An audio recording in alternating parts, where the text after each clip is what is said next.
안녕하세요. 심쌤입니다. 오늘은 경우의 수의 두 번째 시간으로 곱셈 법칙에 대해 살펴보도록 하겠습니다. 지난 시간에는 합의 법칙을 살펴봤고요. 오늘 시간에는 곱의 법칙을 이해하고 이를 이용하여 경우의 수를 구해보도록 하겠습니다. 교과서 257쪽 생각 열기 봐주세요. 지아는 휴대전화의 사진 응용 프로그램을 이용하여 사진을 보정하려고 한다. 액자 효과에는 사각액자, 둥근 액자의 두 종류가 있고 사진 효과에는 안경, 수염, 왕관의 세 종류가 있다.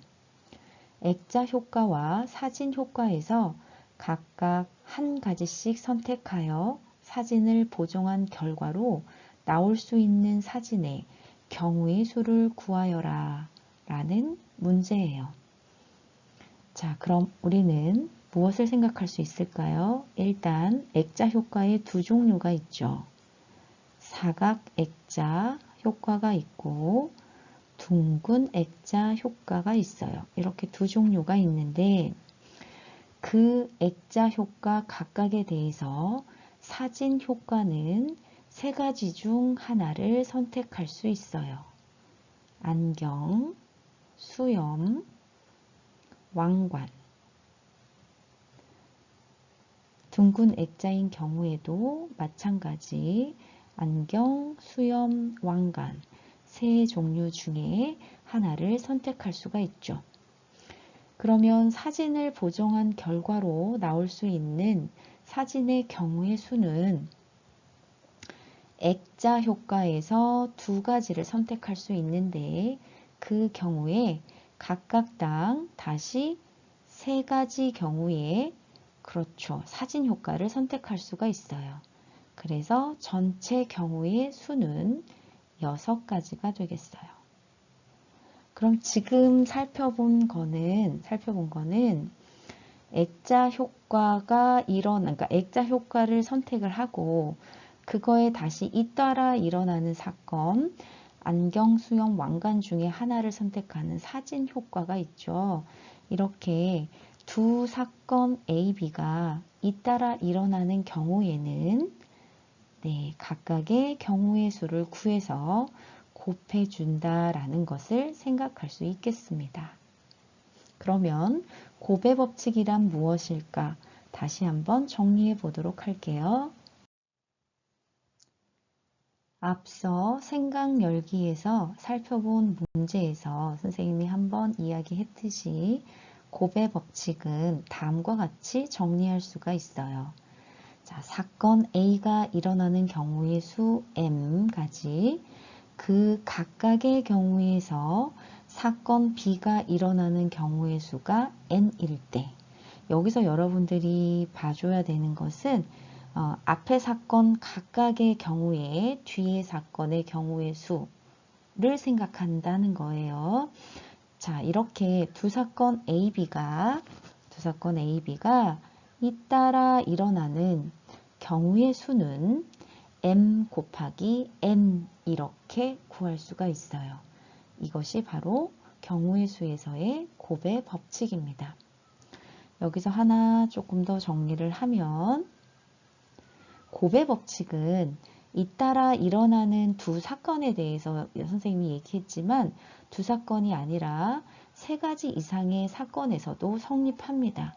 그래서 여러분은 잇따라 일어나는 세 가지 이상의 사건에서도 성립한다라고 정리해 둘 수 있어요. 자, 그럼 곱의 법칙을 이용해서 푸는 문제를 풀어보도록 하겠습니다. 257페이지 문제 4번입니다. 사과, 바나나, 키위 중에서 한 가지와 양배추, 브로콜리, 당근, 토마토 중에서 한 가지를 섞어서 음료를 만들려고 할 때 만들 수 있는 음료는 총 몇 가지인지 구하시오. 단 재료의 양은 고려하지 않는다라고 했습니다. 자, 그럼 과일은 선택할 수 있는 경우가 이렇게 세 가지입니다. 세 가지 과일 중에 하나를 선택하게 되죠. 그리고 이 사건의 각각의 경우에서 우리는 또 양배추, 브로콜리, 당근, 토마토 중에서 하나를 선택할 수 있습니다. 그래서 사과를 선택하는 경우에도 네 가지 생각할 수 있고요. 바나나를 선택하는 경우에도 네 가지, 키위를 선택하는 경우에도 네 가지를 생각할 수 있어요. 그 네 가지가 뭐라고요? 네, 양배추, 브로콜리, 당근, 토마토. 이렇게요. 자, 그러면 지금 과일을 선택하는 사건이 있고요. 그리고 야채에서 선택하는 사건이 있어요. 이 두 사건이 잇따라 일어나고 있습니다. 그러면 우리는 자, 세 가지, 네 가지 각각의 경우의 수를 곱해주면 된다 그랬죠? 왜냐하면 사과, 바나나, 키위 하나를 선택하는 경우에 그 각각의 경우에 대해서 네 가지씩을 생각할 수 있기 때문에 3 곱하기 4, 12가지의 음료를 만들 수 있는 방법이 있다라고 답을 할 수 있겠습니다. 자, 곱의 법칙을 이용해서 푸는 문제 또 풀어보도록 하죠. 예제 2번입니다. 72의 약수의 개수를 구하시오. 자, 그럼 72를 소인수분해 해보도록 하죠.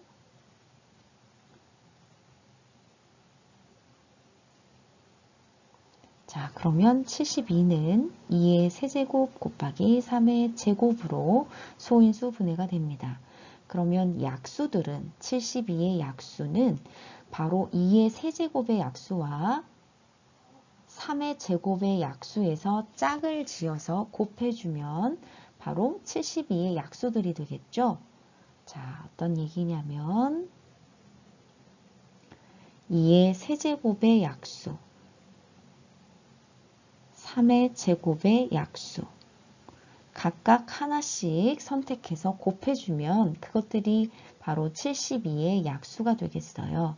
그러면 2의 세제곱의 약수 먼저 생각해 볼까요? 1, 2의 1제곱 2, 2의 제곱, 2의 세제곱까지 그리고 3의 제곱의 약수 1, 3의 1제곱 3, 3의 제곱 그러면 2의 세제곱의 약수 자, 몇 가지? 네 가지 중에서 하나를 선택을 하고요. 그리고 3의 제곱의 약수 세 가지 중에 하나를 선택을 해서 둘을 곱하면 바로 72의 약수가 되겠죠. 바로 여기 3, 4, 12 여기 12칸에 채워지는 숫자들이 바로 72의 약수가 되겠어요. 자, 그래서 72의 약수의 개수는 4가지, 각각당 3가지를 선택할 수 있어서 곱의 법칙을 이용하여 12개의 약수가 구해진다라고 답할 수가 있습니다. 그러면 여러분은 이런 약수의 개수를 구하는 문제에 있어서는 이렇게 소인수 분해를 한 다음 여기 지수에다가 각각 1씩을 더해서 그러니까 3에다가 1 더하면 4가 되겠죠. 그리고 2에다가 하나를 더 더하면 3이 되겠죠. 그래서 지수에 각각 1을 더한 다음 곱해주면 되겠구나 라는 것을 생각할 수 있겠습니다. 자, 그러면 다시 또 연습을 더 해보도록 하죠. 다음 수의 약수의 개수를 구하시오. 자, 56 뭐부터 하라고요? 네, 소인수 분해부터 합니다. 그럼 56은 2의 세제곱 곱하기 7의 1제곱 이런 형태가 되겠죠. 그러면 어떻게 하자고요? 네, 지수 지수에다가 1 더하고 여긴 1이 있다는 거죠. 1에다가 1을 더해서 그 둘을 곱해주면 되죠.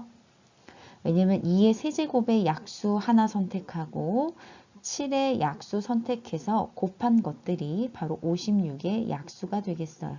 그래서 곱의 법칙을 이용해서 앞에 표 그렸던 것을 기억하면 왜 곱해야 되는지 이해가 될 거예요. 네, 그래서 마무리를 해보면 4 곱하기 2 해서 8개라는 답을 해줄 수가 있겠습니다. 자, 2번 또 해볼게요. 108의 약수의 개수 그러면 자, 108을 소인수분해 합니다.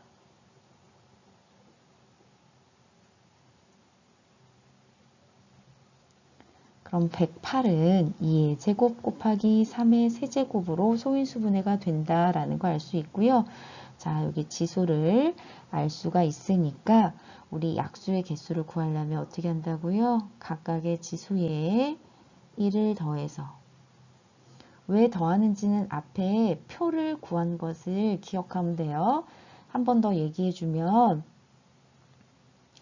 2의 제곱의 약수는 2의 0제곱인 1, 2의 1제곱, 2의 제곱 이렇게 해서 지수가 2면 세 가지 경우가 나오죠.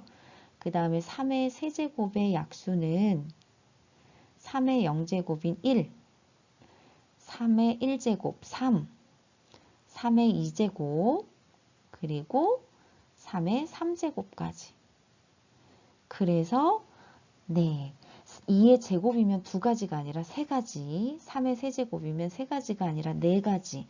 그래서 3, 4, 네, 12가 되는 거예요. 그래서 12개의 약수가 있다라고 답해 줄 수 있겠습니다. 자, 곱의 법칙 관련 문제 6번입니다. 다음 식을 전개했을 때 다항식의 항의 개수를 구하시오.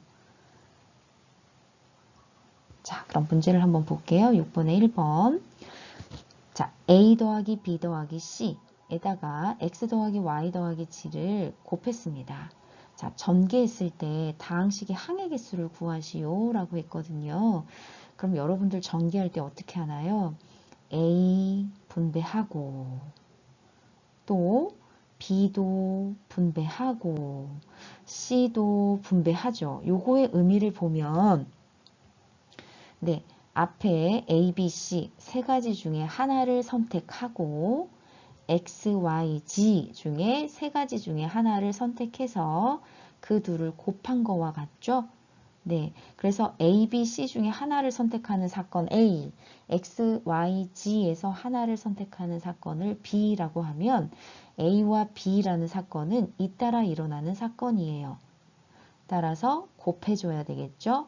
다시 이야기하면 A를 선택했을 때 X, Y, G 세 가지 중에 하나를 선택할 수 있고 B, C인 경우에도 마찬가지 세 가지 중에 하나를 선택할 수 있습니다. 아, 종소리가 녹음됐네요. 미안해요. 자, 이렇게 해서 두 사건이 잇따라 일어나는 경우에는 그 경우의 수를 각각 곱하면 됩니다. 라고 했죠. 그래서 9개의 다항식의 항의 개수가 있다라는 것을 말할 수가 있어요. 물론 전개했을 때 동류항이 생기면 동류항끼리 계산해서 9개보다 적게 나올 수 있지만 지금 주어진 문제를 보면 앞에 가로 안에 있는 문자와 뒤에 가로 안에 있는 문자들이 다 달라요. 따라서 동류항이 생기지가 않죠. 그래서 이 경우엔 3 곱하기 3 해서 9개의 항이 생긴다라고 마무리를 해줄 수가 있는 거예요. 자, 그럼 두 번째도 같이 볼게요. 자, 첫 번째 괄호, 두 번째 괄호, 세 번째 괄호에 문자들이 다 다릅니다. 그러면 전개를 했을 때 동류항은 생기지 않겠죠. 그러면 다항식의 항의 개수는 네, 여기서 두 가지 중에 하나 선택하고 여기서 x, y 두 가지 중에 하나 여기서 PQR 세 가지 중에 하나인데 이 경우들은 지금 잇따라 일어나는 경우예요. 그러니까 이 잇따라 일어난다는 경우는 이렇게 이해하시면 돼요. 앞에 A, B 어떤 걸 선택하더라도 어떤 걸 선택하는 경우에 대해서라도 두 번째 가로에서 두 가지를 선택할 수 있다라는 걸로 생각하면 되겠죠. 그래서 앞에 두 경우에 대해서 각각당 X, Y 두 가지 경우를 선택할 수 있고 또 각각당 뒤에 세 번째 가로에서 세 가지 중에 하나를 선택할 수 있어서 그 경우들을 모두 곱해주면 12개의 항의 개수를 구할 수 있다라고 답할 수가 있어요. 이해가 좀 됐을까요? 자, 곱의 법칙에 관련된 문제 258쪽의 생각과 표현 문제 같이 또 보도록 할게요. 목도리 2종류, 장갑 3종류, 양말 3종류 중에서 친구의 생일 선물을 사려고 한다. 생일 선물을 사는 경우의 수를 구하는 문제를 다음 상황에 맞게 만들어 보자. 자, 우리가 한번 문제를 한번 만들어 보도록 하죠. 자, 합의 법칙을 이용하여 구하는 상황으로 지금 문제를 만들려면 어떻게 만들면 될까요? 자, 목도리 2종류, 장갑 3종류, 양말 3종류인데 선물을 사는 경우의 수를 구하는 문제를 만들 때 합의 법칙을 이용하여 구하는 상황으로 만들고 싶다 라고 하면 어떻게 하면 될까요?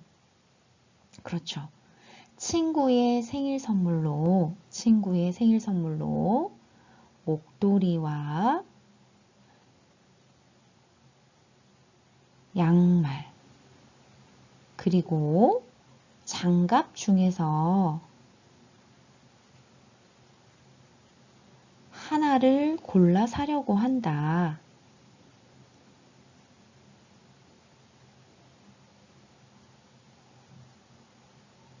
이때 선물을 고르는 경우의 수는 이라고 물으면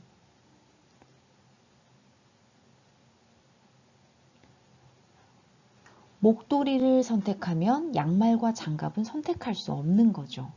네, 하나를 골라 사려고 한다라고 했어요. 자, 이 경우에는 목도리 2종류 중에 하나를 선택했으면 장갑은 못 골라요. 양말도 못 골라요. 즉, 목도리, 장갑, 양말 중에 하나를 고르는 거예요. 그러면 경우의 수는 목도리 2종류, 장갑 3종류, 양말 3종류 이 8가지 중에 하나를 선택하면 되는 거죠. 이렇게 문제를 만들 수가 있겠죠. 그래서 합의 법칙으로 문제를 만들 때에는 이렇게 만들 수가 있겠습니다. 자, 그러면 곱의 법칙을 이용해서 구하는 상황으로 문제를 한번 만들어 볼까요? 자, 이때는 친구의 생일 선물로 이렇게 한번 해볼까요? 목도리와 장갑을 하나씩 사려고 한다. 이때 선물을 고르는 경우의 수는 이라고 물으면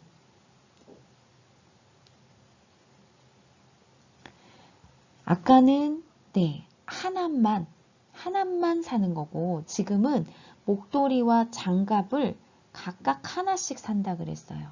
그러면 이 경우에는 목도리 2종류 중에 하나를 선택할 수 있고 그 경우 각각당 장갑 3종류 중에 하나를 선택할 수 있죠. 그래서 이 경우에는 네, 곱해야 되겠죠. 네, 그래서 몇 가지? 6가지 이렇게 답을 할 수가 있겠어요.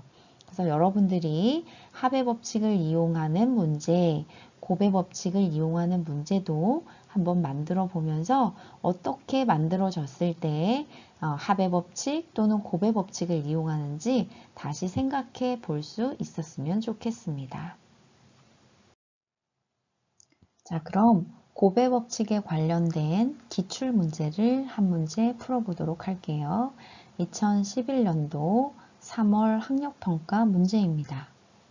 집합 A는 마이너스 2, 마이너스 1, 0, 1, 2 이렇게 원소를 가진 집합이고요. 이것에 대해서 다음 두 조건을 모두 만족하는 함수 f의 개수를 구하시오 라는 문제예요. 두 조건을 한번 보도록 할게요. 자, 함수 f는 a에서 a로의 함수입니다. 그리고 두 번째 조건은 a의 모든 원소 x에 대해서 마이너스 x의 함수값과 x의 함수값에 마이너스를 곱한 것이 결과가 같아야 된다라는 조건이에요. 자, 나번 조건에 따르면 우리는 이렇게 볼 수 있겠네요.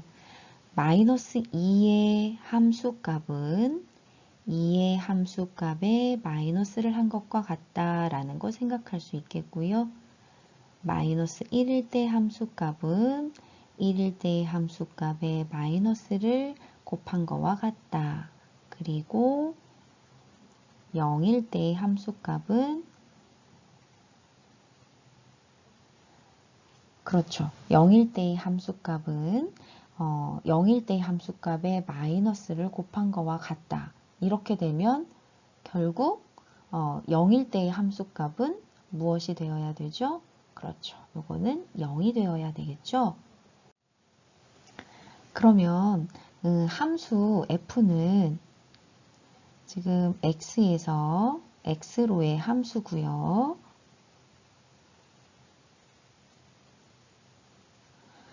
지금 우리가 여기서 정해줄 수 있는 건 0일 때의 함수값이 0이다 라는 거고요.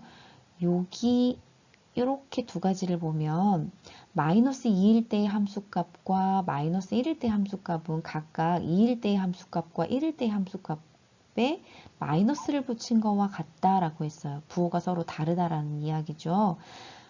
그러면 마이너스, 자 여기서 표시를 한번 해볼게요. 마이너스 2일 때의 함수값 그리고 마이너스 1일 때 함수값은 어떤 값들 중에 가질 수 있을까요? 그렇죠. 마이너스 2, 마이너스 1, 0, 1, 2 바로 여기 함수값으로 여기 공역의 5개의 원소 중에 어떤 걸 가져도 상관이 없겠죠. 즉 마이너스 2일 때의 함수값은 이 5가지 경우 중 하나를 택하면 되죠. 5가지 있겠어요? 그 경우 각각당 마이너스 1일 때의 함수값 역시 5가지 경우 중 하나를 선택하면 되겠죠. 그래서 우리가 찾는 이 함수 f의 개수는 바로 25개가 되겠어요. 자, 이해됐을까요? 네, 다시 한번 살펴보고요. 오늘 수업은 여기까지 마무리하도록 하겠습니다. 자, 수고하셨습니다. 자, 선생님과 하는 부분은 끝났고요. 이제 남은 시간에는 여러분들이 노트나 책에다가 교과서의 문제를 풀어보면 되겠어요. 자, 교과서 페이지를 적어 줄게요. 여러분들이 풀어야 되는 교과서 페이지는 257페이지에서 258페이지의 문제들입니다. 이것들을 잘 풀어서 등교하게 되면 선생님이 확인해 보도록 할게요. 자, 꼭 지금 풀어보고 수업을 마치도록 하세요. 다음 시간에 만나요.